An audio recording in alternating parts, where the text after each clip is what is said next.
آئینی ترمیم کا مقصد کسی خاص شخصیت کو فائدہ پہنچانا نہیں۔ 26ویں آئینی ترمیم کیوں ضروری ہے، اس کی اہمیت کیا ہے؟ زبردست کالم۔ وفاقی حکومت کی جانب سے 26واں آئینی ترمیمی پیکج اس وقت زیر بحث ہے۔ کالم نگار ایسے زاہد نے اپنے کالم میں یہ سمجھانے کی کوشش کی ہے کہ آخر 26ویں آئینی ترمیم کیوں ضروری ہے اور اعلیٰ عدلیہ اور عوامی مفاد کے تناظر میں اس آئینی ترمیمی پیکج کی کیا اہمیت ہے۔ کالم نگار اس اہم ایشو پر اپنا تجزیہ پیش کرتے ہوئے لکھتے ہیں کہ موجودہ ترامیم پاکستان کی آئینی تاریخ میں ایک اہم ترین مرحلہ ہے۔ ان ترامیم کا اولین مقصد صرف اور صرف عوامی مفاد ہے، اس لیے ان ترامیم کو ہر قسم کے سیاسی اور ذاتی مفاد کو بالائے طاق رکھتے ہوئے حقیقت اور عوامی مفاد کی روشنی میں دیکھنا چاہیے۔ صرف مخالفت برائے مخالفت، شکوک و شبہات، افواہیں پھیلانے اور پروپیگنڈا کر کے عوام کو گمراہ کرنے سے گریز کرنا چاہیے۔ ایسی کوششیں کرنے والوں کو سمجھنا چاہیے کہ وہ ان ترامیم سے متعلق غلط اور جھوٹ پر مبنی منفی کوششوں میں کامیاب ہرگز نہ ہو سکیں گے۔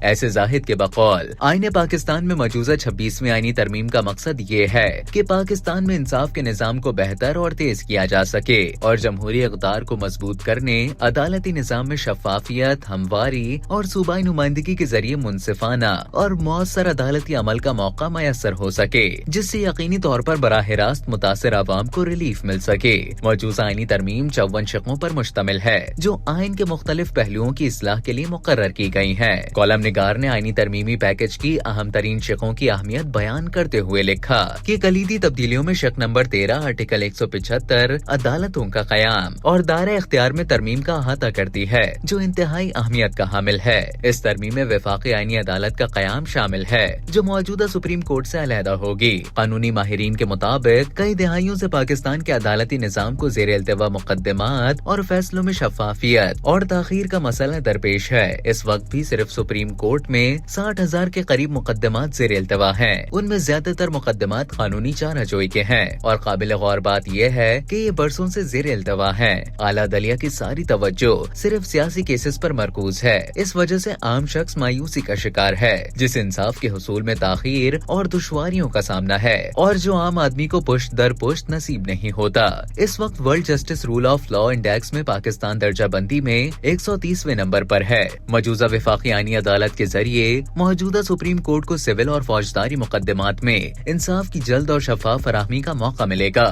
دوسری طرف آئینی عدالت کے ذریعے قانون کی تشریح بشمول عدالتی جائزے اور بین الصوبائی وفاقی آئینی مسائل کو حل کیا جا سکے گا۔ واضح رہے کہ آئینی عدالتوں کا نظام دنیا کے اکثر ممالک میں موجود ہے۔ ایک رپورٹ کے مطابق دنیا میں 56 ممالک میں آئینی عدالتیں قائم ہیں، جن میں جرمنی، اٹلی، روس، ترکیہ، اسپین، جنوبی افریقہ، جنوبی کوریا، آسٹریلیا، کولمبیا اور انڈونیشیا سمیت دیگر کئی ممالک شامل ہیں۔ مختصراً یہ کہ وفاقی آئینی عدالت کا قیام قانون کی تشریح اور بین الصوبائی آئینی مسائل کے جلد حل کے علاوہ عام آدمی کو اعلیٰ عدلیہ کے ذریعے جلد اور شفاف فراہمی کے لیے از حد ضروری ہے۔ اسی طرح حساس مقدمات کے حوالے سے کئی کیسز ملٹری کورٹس میں زیر التوا ہیں، جس سے ان حساس کیسز میں ملوث افراد کے مقدمات بھی رکے ہوئے ہیں۔ سپریم کورٹ نے اس معاملے پر بھی اسٹے دیا ہوا ہے، جس کا فائدہ دہشت گردوں اور ملکی مفادات کو نقصان پہنچانے والوں کو مل رہا ہے۔ اس معاملے کا انسانی حقوق سے بھلا کیا تعلق ہے؟ سابقہ پی ٹی آئی دور میں کئی اس طرح کے لوگوں کے کیسز ملٹری کورٹس میں بھیجے گئے تھے،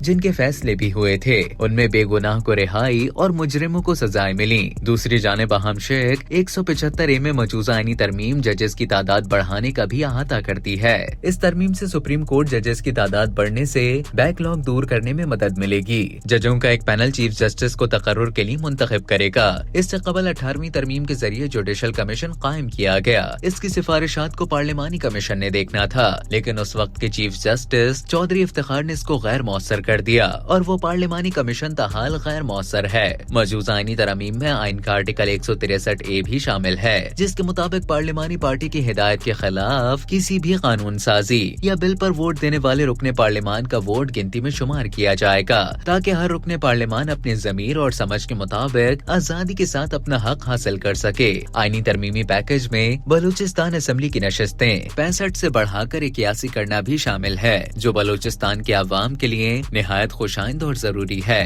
کالم نگار نے دعویٰ کیا کہ جہاں تک اس بات کا تعلق ہے کہ 26ویں آئینی ترمیم کا مقصد کسی خاص شخصیت کے لیے ہے، یہ سراسر بے بنیاد پروپیگنڈا ہے جو بعض لوگ اپنے سیاسی و ذاتی مفادات کے لیے پھیلا رہے ہیں۔ سوال یہ ہے کہ پہلے کیا کسی اہم شخصیت کو مدت عہدہ میں توسیع نہیں دی گئی ہے، بلکہ اقتدار کی کرسی پر براجمان رہنے کے لیے توسیع کی آفر بھی خود کی گئی اور توسیع دی بھی گئی۔ موجودہ ترمیم سے ماضی کی طرح بغیر آئینی تبدیلی کے توسیع دینا ہرگز مقصود نہیں ہے، بلکہ یہ آئینی طور پر تمام اہم شخصیات بلحاظ عہدہ کے لیے ہے اور اس میں سب شامل ہوں گے۔ اس وقت ملک کی حالات کے پیش نظر یہ ضروری ہے۔